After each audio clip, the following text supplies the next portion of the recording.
Welcome to 99 TV. నేను ప్రియాంక. ప్రభాస్ హీరోగా నటిస్తున్న తాజా చిత్రం ది రాజా సాబ్ ఇప్పటికే రిలీజ్ కు ముందే భారీ హైప్ క్రియేట్ చేసింది. ప్రభాస్ పేరు పడితే చాలు థియేటర్ల దగ్గర పండుగ వాతావరణం కనిపించడం కామన్ అయిపోయింది. అలాంటి క్రేజ్ ఉన్న హీరో సినిమా అంటే ప్రభుత్వ నిర్ణయాలు కూడా ప్రేక్షకులు, ఇండస్ట్రీ అంతా ఆసక్తిగా ఫాలో అవుతుంటారు. ఈ నేపథ్యంలో ది రాజా సాబ్ సినిమాకు సంబంధించి తెలంగాణ ప్రభుత్వం తీసుకున్న తాజా నిర్ణయం ఇప్పుడు హాట్ టాపిక్ గా మారింది. సినిమా విడుదలకు ముందే మేకర్స్ కు గుడ్ న్యూస్ చెబుతూ టికెట్ ధరలు పెంచుకునేందుకు తెలంగాణ ప్రభుత్వం అధికారికంగా అనుమతి ఇచ్చింది. సాధారణంగా పెద్ద హీరోల సినిమాల సమయంలో టికెట్ రేట్ల అంశం ఎప్పుడూ చర్చకు వస్తూనే ఉంటుంది.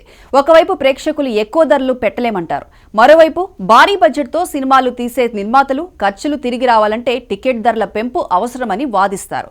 ఈ రెండింటి మధ్య బ్యాలెన్స్ చేయాల్సిన బాధ్యత ప్రభుత్వాల మీదే ఉంటుంది. ముందుగా అనుకున్న షెడ్యూల్ ప్రకారం ది రాజా సాబ్ సినిమా శుక్రవారం ప్రేక్షకుల ముందుకు రావాల్సి ఉంది. అయితే మేకర్స్ మాత్రం ఒకరోజు ముందుగానే గురువారం రాత్రి నుంచే ప్రీమియర్ షోలు వేయాలని అనుకున్నారు. ప్రభాస్ సినిమాలకు ప్రీమియర్స్ అంటే ఏ రేంజ్ లో ఉంటాయో అందరికీ తెలిసిన విషయమే. కానీ ఈ విషయంలో ప్రభుత్వం మాత్రం కాస్త కఠినంగా వ్యవహరించింది.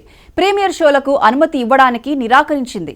అంటే సినిమా అధికారిక విడుదల తేదీకి ముందే షోలు వేయడానికి గ్రీన్ సిగ్నల్ రాలేదు. అయితే ప్రీమియర్స్ కు నో చెప్పినా టికెట్ ధరల పెంపు విషయంలో మాత్రం ప్రభుత్వం పాజిటివ్ గా స్పందించింది. గురువారం అర్ధరాత్రి దాటిన తర్వాత విడుదలైన జీవో ప్రకారం జనవరి 9 నుంచి జనవరి 11 వరకు అంటే 3 రోజుల పాటు టికెట్ ధరలు పెంచుకునేందుకు అనుమతి ఇచ్చింది. సింగిల్ స్క్రీన్ థియేటర్లలో ₹105 వరకు, మల్టీప్లెక్స్లలో ₹132 వరకు అదనంగా వసూలు చేసుకోవచ్చని స్పష్టం చేసింది. అంటే మొదటి 3 రోజులు సినిమా మీద క్రేజ్ పీక్స్ లో ఉన్న సమయంలో మేకర్స్ కు మంచి ఆదాయం వచ్చే అవకాశం కలిగింది. అంతేకాదు జనవరి 12 నుంచి జనవరి 18 వరకు కూడా కొంతమేర టికెట్ ధరలు పెంపునకు అనుమతి ఇచ్చింది.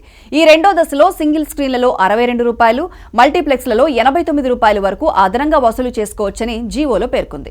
మొత్తం మీద చూస్తే సినిమా మొదటి వారం బాక్సాఫీస్ కలెక్షన్లపై ఈ నిర్ణయం గణనీయమైన ప్రభావం చూపించనుంది. అయితే ప్రభుత్వం ఒక షరతు కూడా పెట్టింది. ఈ టికెట్ ధరల పెంపు వల్ల వచ్చే అదనపు ఆదాయంలో 20% ఫిల్మ్ ఫెడరేషన్ కు చెల్లించాలని స్పష్టంగా పేర్కొంది. అంటే నిర్మాతలకు ఊరట కలిగించినప్పటికీ ఆ ఆదాయంలో కొంత భాగం ఇండస్ట్రీ సంక్షేమానికి ఉపయోగపడాలనే ఆలోచన కూడా ఇందులో ఉంది.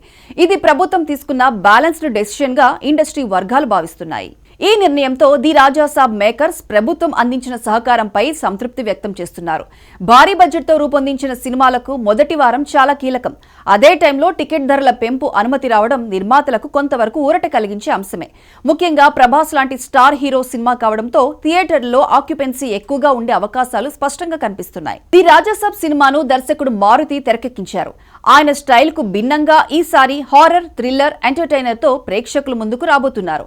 పీపుల్ మీడియా ఫ్యాక్టరీ బ్యానర్ పై టీజీ విశ్వప్రసాద్ ఈ చిత్రాన్ని నిర్మించారు. ప్రభాస్ కు జోడీగా నిధి అగర్వాల్, మాళవిక మోహనన్, రిధి కుమార్ హీరోయిన్లుగా నటించడం కూడా సినిమాపై ఆసక్తిని మరింత పెంచింది. ఇప్పటికే టీజర్లు, అప్డేట్ సినిమాపై అంచనాలను భారీగా పెంచేశాయి. ఇప్పుడు టికెట్ ధరల పెంపునకు ప్రభుత్వం అనుమతి ఇవ్వడంతో సినిమా విడుదలపై మరింత హైప్ ఏర్పడింది. ఒకవైపు ప్రీమియర్స్ లేకపోయినా మరోవైపు పెరిగిన టికెట్ రేట్లతో మొదటి వారం కలెక్షన్లు బలంగా ఉండే అవకాశం కనిపిస్తోంది. మొత్తానికి ది రాజా సాబ్ రిలీజ్ చుట్టూ జరుగుతున్న ఈ పరిణామాలు సినిమా మీద అంచనాలను మరో లెవెల్ కు తీసుకువెళ్లాయని చెప్పొచ్చు. ప్రేక్షకులు థియేటర్లలో ఈ సినిమా ఏ రేంజ్ లో భయపెడుతుందో, ఎంటర్టైన్ చేస్తుందో చూడడానికి ఇక కౌంట్ డౌన్ స్టార్ట్ చేసినట్టే.